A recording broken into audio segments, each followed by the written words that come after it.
Good morning. My sermon today is about money. It's part 2 of our series, which began 2 weeks ago. 2 weeks ago, we spoke a little bit about money, about the poor people and their desire to get rich and the temptations that go with it. So today, instead of speaking to those who are poor, I will be preaching on what Paul said to Timothy about those who are already rich. I wanted to tell you a story about a rich man. He wanted to make sure he had enough money with him in order to go to heaven. He learned that he would die in a couple of days. So he called up his 3 friends, a doctor, a preacher, and a lawyer, to his bedside. He said, "The preacher has told me that you can't take money with you, but I believed I have worked out a way or a plan so that I can. Doctor tells me that I won't live long, so I have prepared 3 sealed envelopes, each containing $10,000. When I die, I want each one of you to walk by my casket and drop in your envelope with the $10,000. A short time later, they attended the rich man's funeral and they met together. The preacher said, "I've got a confession to make.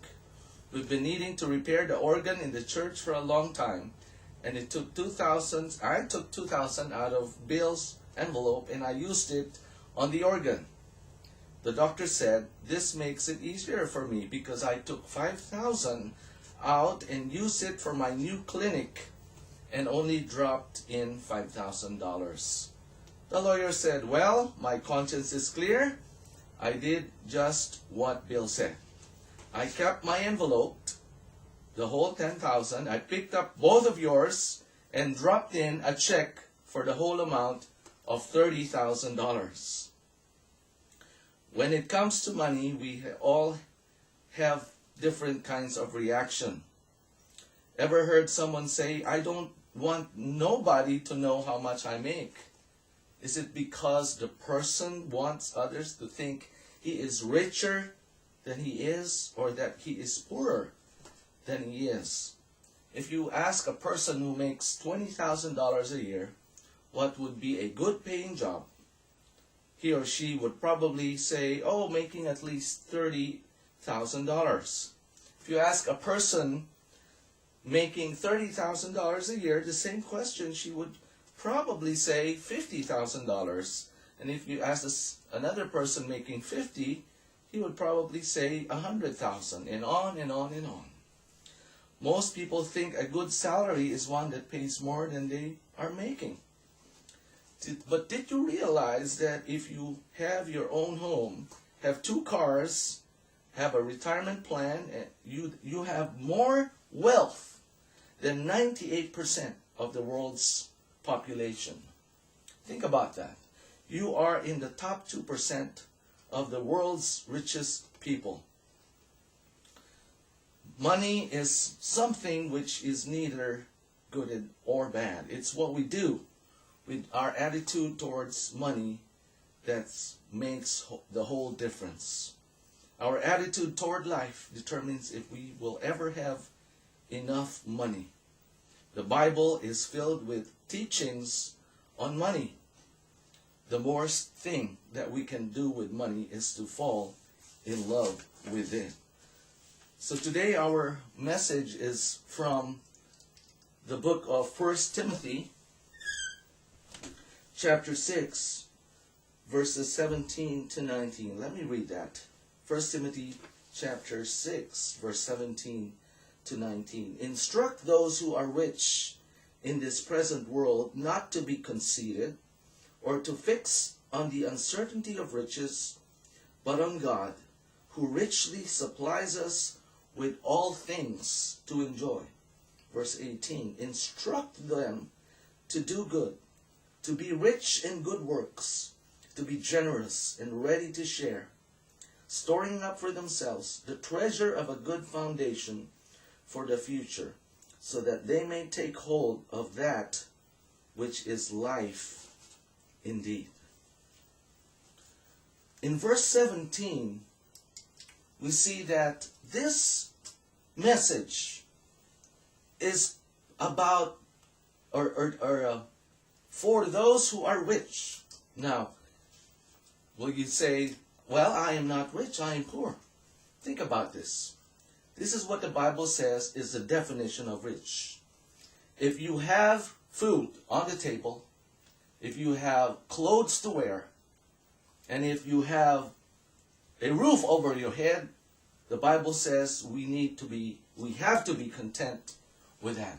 So everything else is a bonus. So the Bible considers that you are rich if you have more than that. If you have discretionary income that is savings, or anything in excess of the basic needs or necessities of life, the Bible says that we are rich. Now, notice with me that it says, instruct those who are rich in this present world, which means that he's talking about people who are rich materially. Now, we may be rich materially, but we may be poor spiritually.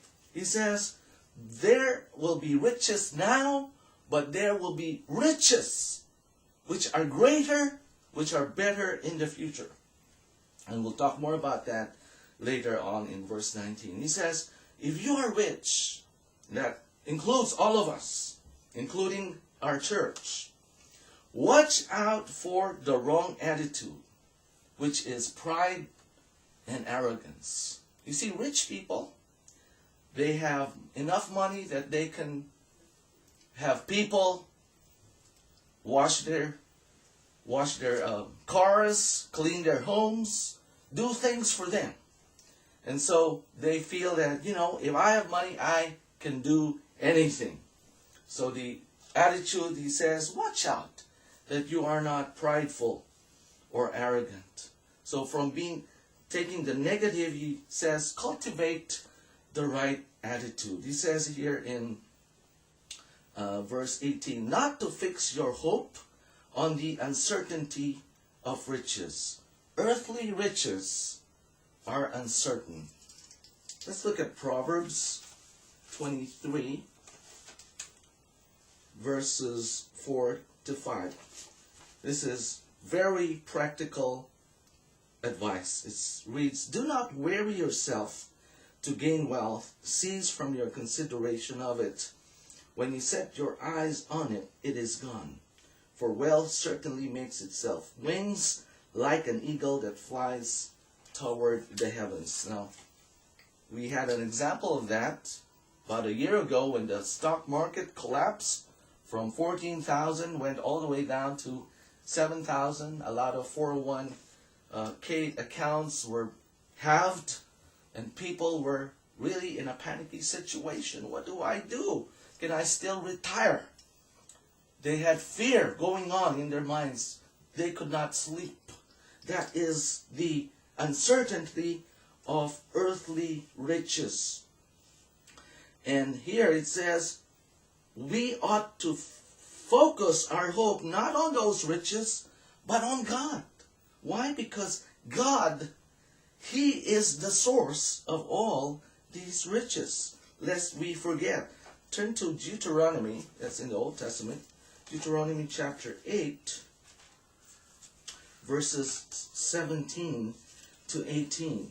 Well, let me start with verse 11 and then skip over. Beware that you do not forget the Lord your God by not keeping His commandments and His ordinances and His statutes, which I have commanded you today. Otherwise, when you have eaten and are satisfied and have built good houses and lived in them, verse 14, then all your heart will become proud, and you will forget the Lord your God who brought you out of the land of Egypt, out of the house of slavery. Now in verse 17, otherwise you may say in your heart, my power and the strength of my hand made me this wealth. But you shall remember the Lord your God, for it is He who is giving you power to make wealth, that He may confirm His covenant, which He swore to His fathers,